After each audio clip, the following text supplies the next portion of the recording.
My career took off the day I started with American Eagle. I became an outstation agent in Decatur, and I took every opportunity I could. If they needed to train the trainer, I was a train the trainer. If they needed to, do you need to be a GSC? I was a GSC.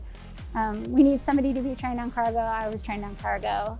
So it just progressively, as opportunities arose, I would accept the responsibility and just run with it.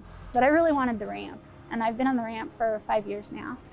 Why I wanted it so badly is it's very fluid, it's got a lot of energy, but I just saw a lot of opportunity to make change.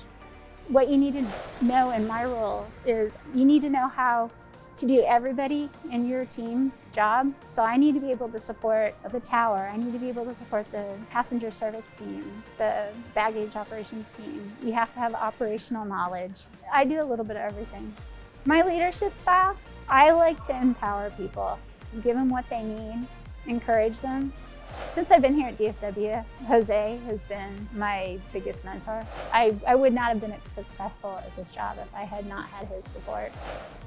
At Envoy, it's been a good home for me, offered me a lot of opportunity. I think I've learned a lot here. I've met some pretty amazing people. I really enjoy what I do. I love my company.